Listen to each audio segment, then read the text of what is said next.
everyone, welcome back to my kitchen. This is Cece, and today we are going to be making chicken cacciatore.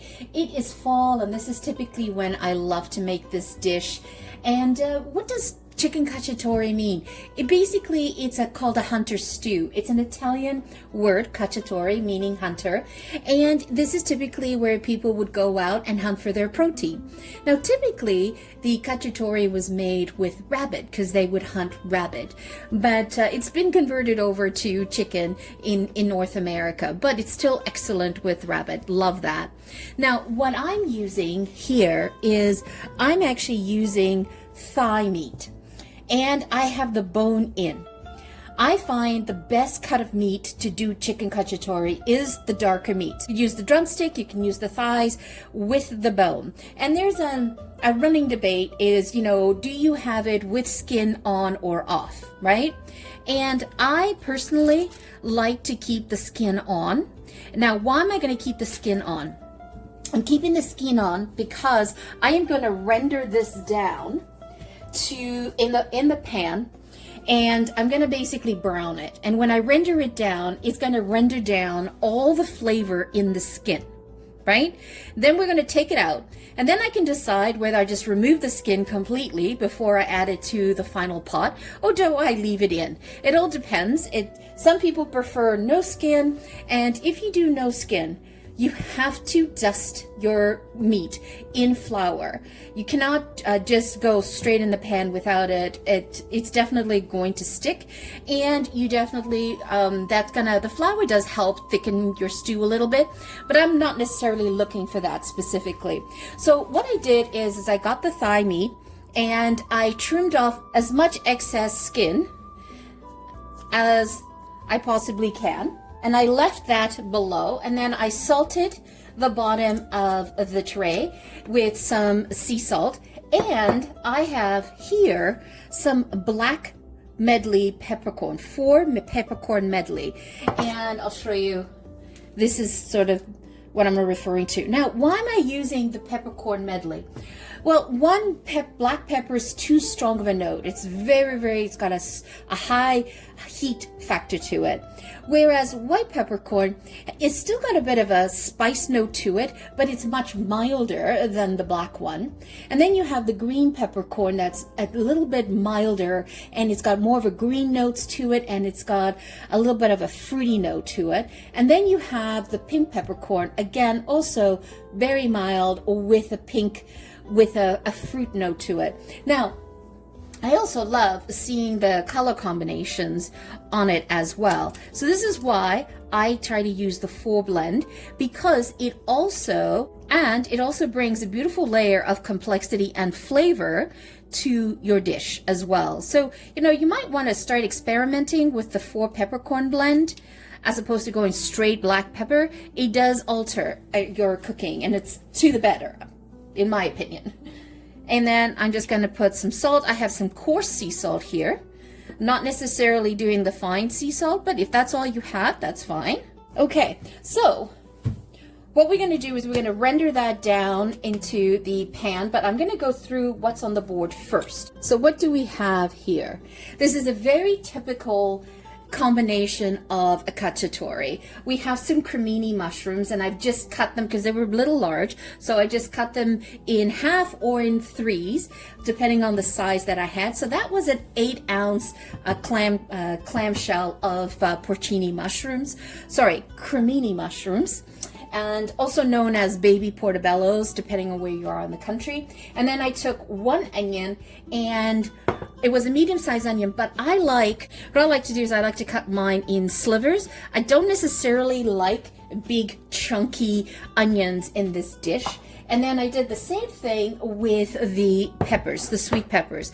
Now, I had very small sweet peppers here, so I have a color combination of yellow and orange down there, and a little bit of red that I had left over. And I sliced them as well in kind of julienne strips.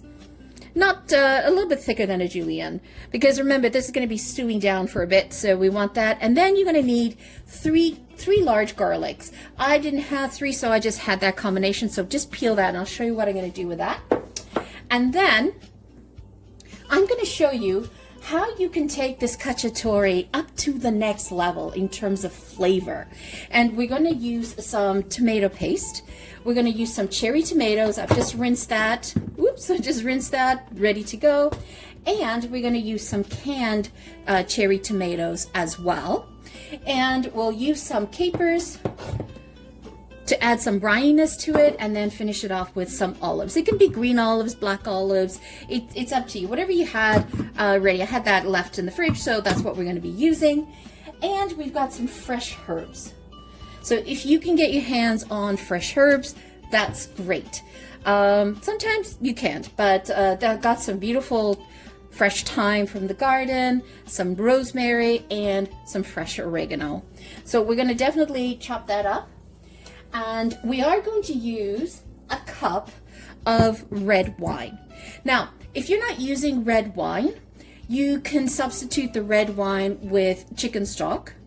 But if you're going to do that, you also want to add in, if you're going to do a cup of chicken stock, you want to add in a 1/4 cup of apple cider vinegar, because you want that acidity balance that the red wine will bring. You could also substitute this with white wine as well. If you're going to use a white wine, you want to use something that has more of a citric note to it, and not an oaky, woody note, like a oak Chardonnay. Olive oil, and then we're going to finish it off with a glaze of balsamic. So that's pretty much covered what is in the dish. So now let's go put this together. First thing, we're just going to put in some olive oil. If you can use your extra virgin olive oil, the best quality olive oil you can get your hands on, that'll be good. Since this is an Italian dish, we want to keep it that way. So we're just going to heat up the olive oil. And important is you want to render this skin side down. Plan here is not to cook this entire chicken in the pan. What we want to do is we just want to render it down, get it nice and brown. So we're looking for some Maillard reaction, rendering the fat off the skin, because that is going to be flavor that we're going to use. We're going to take everything out of here and then use the oils and that to cook, basically saute the onions and the peppers. And the chicken will tell you when it's ready to flip, because it'll just come off. I like to cover mine so that I don't have grease splattering everywhere. Let's take a look. So one of the things that I do is I'll just take off the leaves off the rosemary, and we just want to do a rough chop. We don't want to get too fancy with it. Same thing with the thyme. And remember, this is called a hunter's stew, like a cacciatore, so it's whatever you find out in the forest. If you found potatoes, if you found turnips, whatever you find, you can add to this. It's very different. And also this cacciatore is very different. It's made differently in different parts of Italy as well, because it's so situational to what they can find around them in the forests, right? Some places are greener than others. Okay, let's go check the chicken. So you see like all that fat's rendered off of the skin, right? So that's rendered down. We'll just let this rest.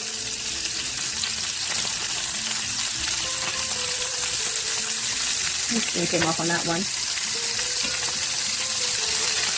So with this same oil, we're just going to put in the onion. I will add in a little bit more olive oil.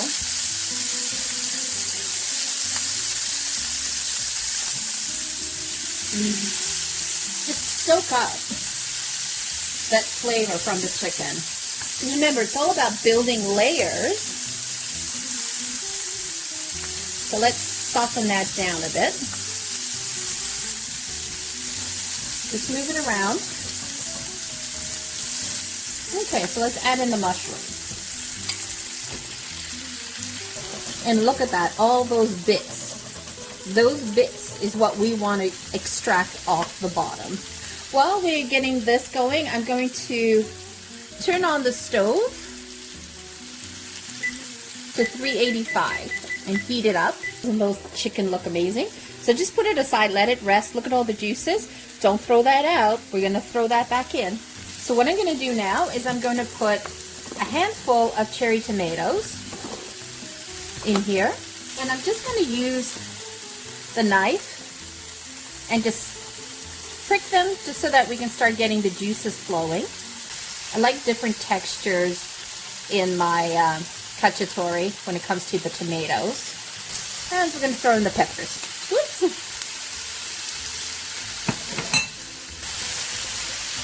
Doesn't that look lovely? All those beautiful color. And we just want to render this down slightly. And while we're rendering the peppers down, remember I told you that this is all about flavor, right? Building flavor. Well, there's one thing that is an amazing little secret that chefs have, is they take the tomato paste and they roast it. Roast that a little. By you roasting that, it's going to reduce the acidity off of the tomato and sweeten it. So let that hang there. Okay, so I forgot to hit record when I was chopping the garlic. So you kind of want to chop up the garlic in sort of long slivers like this. You don't want to mince it. You kind of want it chunky. All right, let's add that in. You can smell the roasted tomato. That's perfect. And then I'm just going to just drizzle the garlic, sorry. And then start mixing the tomato paste into the rest of the veggies here. And remember, you always add the garlic just before you're going to add in the liquid to the dish. I'm going to put a little bit of pepper. And we're going to put in a cup of red wine. Now, the red wine that I'm using is Montepulciano di Abruzzo. And this is a medium-bodied, fruity wine. It's not tannic at all.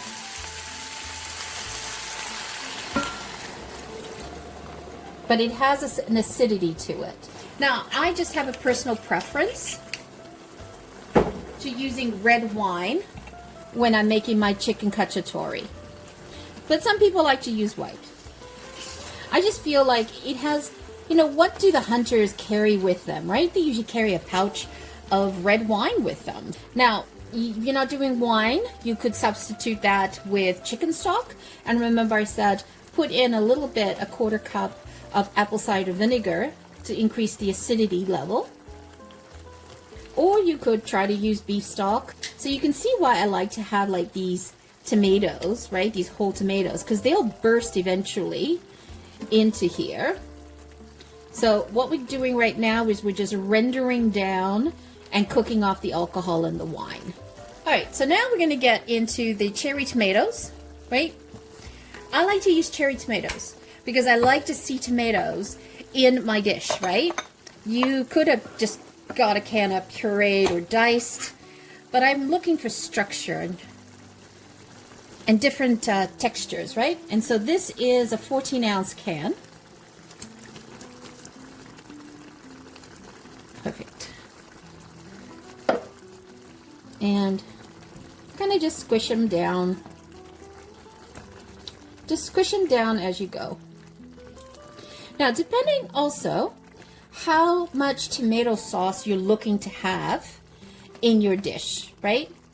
Some people like it very tomatoey, lots of sauce. Other people just like it like this. I personally like a lot of tomato, so I like to put in 28 ounces. So I put 2 cans in because I'm going to nestle the chicken, and you need that moisture when it's in the oven. So you see it's sort of starting to thicken up. And I usually cook with the wine that I'm going to drink when I make the meal. I like to have that combination going. Now let's add in the fresh herbs. Remember, we just did a rough cut on these things. Mix that in. So what you can do is if you want to add a little bit of more flavor to your dish, you could do a sprinkle of dry. I'm just doing thyme leaves. Thyme is one of my favorite. I'm very light on the rosemary because you don't want to perfume this dish. You just want the rosemary to be in the back as a note. So now we're going to take the chicken, and I'm going to leave the skin on because that's where flavor is. And that skin might come off in here, but it's also flavoring the liquid. So I put the skin side up.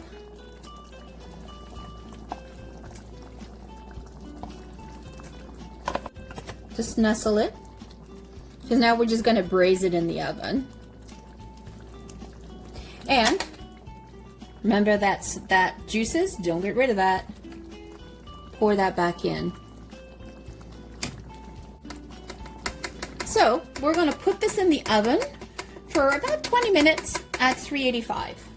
That is how easy this dish is to make, and it's so flavorful. So flavorful. It's incredible how flavorful this is. Okay, let's put that in the oven. And let's take a look at this. Ooh, doesn't that look great? Oh, perfect. And you see how the skin's still there? Oh, exciting stuff. Okay, so now we're going to finish this off. One of the things that we're going to do is we're going to add in some capers. And I love adding capers in because it adds a beautiful brininess to it, and also like a sour note. Because remember, we got the sweetness from the onions, the sweetness from the tomatoes that we've been roasting. And now we're just adding in some brininess and some in here and a sour note. So that will help it as well. And then I'm gonna add in we'll add in some olives. Put as many as you want. This is personal preference. In terms of the capers, I did like a tablespoon, maybe 2 tablespoons. And the reason why I went with the black olives instead of the green, because we had the green on the capers. So just playing around with some color. And one more thing is we're going to add in a glaze of balsamic vinegar. You could just use regular balsamic vinegar or do a glaze. I prefer to use the glaze, and it does darken the stew a little bit, but there's that back note that people don't realize what it is, but it just finishes the dish perfectly. And I love to have extra liquid in my cacciatore, because you can serve this with polenta, you can serve this with rice, you could serve it on top of pasta, and then you've got this extra sauce in here. That is just liquid gold to me. There's so many things you can do with that, so we're just gonna let that sit while I make a pot of rice. Oh, wow, look at that. Doesn't that look scrumptious? It smells lovely too. Okay, so, and I made some white rice, and I like to serve jasmine or basmati rice with my chicken cacciatore just because it's lighter. I find that doing a mashed potato or polenta is a little too heavy for my taste, but everyone has their choices. So let's just add some to the plate.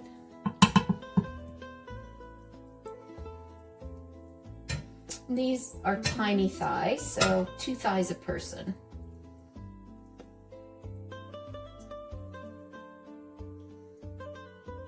And I do like to use the cremini mushrooms just because they keep their shape. Now that is a hearty winter meal. So let's give this a try. And I like to serve this with a crusty loaf of ciabatta bread.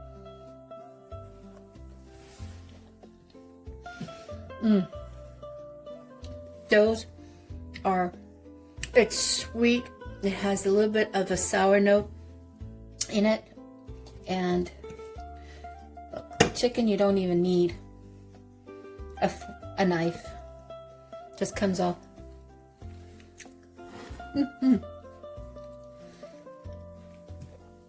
That's nice. And the skin has also made sure to retain its moisture. Has some gorgeous flavor to it because I salted and peppered it. Wonderful flavor to that. So there you have it, a gorgeous chicken cacciatore. It is so hearty, it's so warming to have, and it's actually quite economical to make because you're using chicken thighs, you're using dark meats, and the rest is just pantry items that you might have. The tomatoes, you can get those whenever they're on sale, and you can make quite a large pot for a lot of people in the family. Again, that's a personal preference. And the excess, like, so once you have the chicken and you have excess sauce left over, don't throw that sauce away. You could utilize that sauce and make a pasta. Just make some pasta and then use that on as a pasta sauce. Perfect way of stretching this dish to another meal as well. Once again, thank you so much for joining me. Always greatly appreciated. If you're new to the channel, welcome. If you have not yet subscribed, consider hitting that subscribe button, hitting that like button.